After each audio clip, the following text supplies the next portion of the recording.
در روزگاران قدیم در شهر بصره پسری بود به نام حسن. او از کودکی یتیم شده بود. پدر و مادرش را از دست داده بود و تنها زندگی می کرد. هیچ کس برایش پناهی نبود. خانه ای کوچک و ویران در گوشه ای از شهر داشت که بیشتر به خرابه شبیه بود تا خانه. روزها در بازار بصره کارگری می کرد. بار دیگران را بر دوش می گذاشت، در دکانها شاگردی می کرد و از عرق جبین نانی ناچیز به دست می آورد. شبها خسته و تنها به خانه باز می گشت. چراغی نداشت، سفره‌ای نداشت، همدمی نداشت. تنها دلخوشیش این بود که گاهی به کنار دجله و شط العرب برود یا در ساحل دریا بنشیند و به موجها نگاه کند. بارها زیر لب می گفت ای کاش سرنوشت من هم روزی دگرگون شود.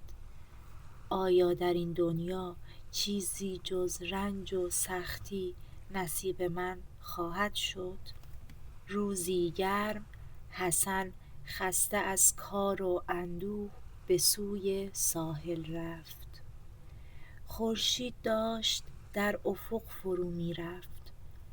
آسمان پر از رنگ‌های سرخ و بنفش بود. امواج آرام به ساحل می‌خوردند و نسیم خنک بر صورتش می‌وزید.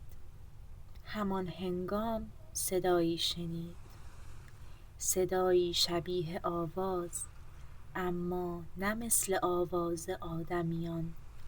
صدایی نرم و افسون کننده که از دل دریا برمی آمد. حسن حیرت زده گوش داد. صدا نزدیکتر شد. ناگهان از میان آب پیکری بالا آمد. چشمان حسن خیره ماند. دختری با چهره‌ای همچون ماه، موهایی چون شب تاریک، چشمانی همچون مروارید و دمی نقره‌ای که همچون فلس‌های ماهی درخشان بود در آب نمایان گشت. او یک پری دریایی بود. با صدایی لطیف گفت ای جوان بصره، چرا تنها و اندوهگینی؟ حسن هنوز در بهت بود. پرسید تو کیستی؟ مگر از فرزندان آدمی نیستی؟ پری لبخندی زد و گفت من از فرزندان دریا هستم. ما در اعماق آب در قصرهای مرجانی زندگی می کنیم، اما گاهی دلمان هوای خشکی می کند و به اینجا می آییم. آن شب حسن و پری تا دیرگاه با هم سخن گفتند. حسن از زندگی سختش گفت، از تنهایی، از آرزوهایش. پری از دنیای زیر آب گفت، از باغ‌های مرجانی و قصرهای شیشه‌ای. کم کم میانشان مهری نشست. چند روز گذشت. حسن هر روز به ساحل می رفت و پری را ملاقات می کرد. گفتگوهایشان طولانی تر و صمیمی تر می شد تا اینکه پری روزی گفت اگر می خواهی دنیای ما را ببینی با من بیا. حسن هراسان گفت چطور ممکن است؟ من انسانم در آب خفه می شوم. پری دستش را گرفت و گفت نه، اگر با من بیایی به تو آسیبی نمی رسد. حسن لحظه ای اندیشید. دلش می خواست این راز را کشف کند. دست پری را گرفت و با او به دل دریا رفت. آب سرد و سنگین بدنش را فرا گرفت، اما عجیب آنکه خفه نشد. می توانست نفس بکشد، گویی در هواست. آنچه دید باور کردنی نبود. قصرهایی از شیشه و مرجان که چون خورشید می درخشیدند، باغهایی از صدف و مروارید با درختانی که برگهایشان همچون زمرد بود، ماهیانی که حرف می زدند و او را خوش آمد می گفتند، لاک‌پشت های بزرگ که همچون فیل حرکت می کردند و نهنگ هایی که آوازهای شگفت می خواندند. پری گفت اینجا خانه ماست. از امروز می توانی در اینجا بمانی. حسن روزها با پری در باغ‌های مرجانی می گشت. شبها در تالارهای بلورین قصر می نشست و به آواز پریان گوش می داد. برای نخستین بار احساس کرد طعم شادی را می چشد. اما در همانجا هم دشمنانی بودند. بعضی پریان حسادت می کردند که چطور یک انسان توانسته به دنیای ما راه یابد، و از همه بدتر دیوهای دریایی که همیشه در کمین قلمرو پریان بودند.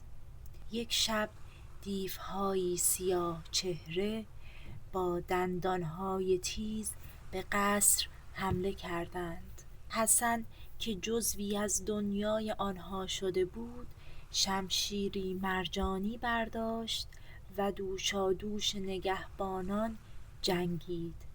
شجاعتش او را نزد پری و دیگران عزیزتر کرد. ماه‌ها گذشت.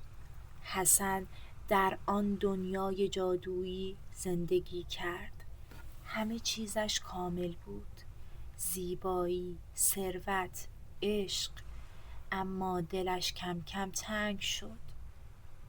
شبها خواب بازار بصره، صدای اذان و هوای خشکی در دلش موج میزد. روزی با پری گفت ای محبوب من، دنیایت شگفت‌انگیز است، اما من از خاکم، نه از آب. دل من هنوز به شهرم بسته است. پری اندوهگین شد و گفت می دانستم روزی این را خواهی گفت. ما پریان دل به آدمیان می بندیم، اما هرگز نمی توانیم آنها را برای همیشه نگه داریم. چشمانش پر از اشک شد. سرانجام روز وداع فرا رسید. پری حسن را تا ساحل رساند. موجها سنگین بودند و باد می‌وزید. پیش از خداحافظی پری گردنبندی از صدف و مروارید از گردن گشود و به حسن داد. سپس گفت این یادگار من است. هرگاه خواستی مرا به یاد بیاوری به این نگاه کن. شاید روزی دوباره یکدیگر را ببینی. حسن با چشمانی اشکبار گفت هیچگاه تو را فراموش نخواهم کرد. حسن به شهر بازگشت، اما دیگر آن کارگر فقیر سابق نبود. گردنبند و صدف‌هایی که همراه داشت برایش ثروتی هنگفت آورد. خانه‌ای بزرگ خرید، اما دلش همچنان تهی بود. مردم شهر او را ثروتمند می‌دانستند، اما هیچ کس نمی‌دانست او چه دیده و دلش در کجا مانده است. میگویند تا پایان عمر حسن هر شب در کنار دریا می نشست و به موجها نگاه می کرد. گاهی به گردنبند نگاه می کرد و لبخندی تلخ می زد. هیچ کس نمی دانست آیا او دوباره پری دریایی را دید یا نه، اما در دل تاریخ ماند به نام حسن بصری، مردی که دل به دریا داد.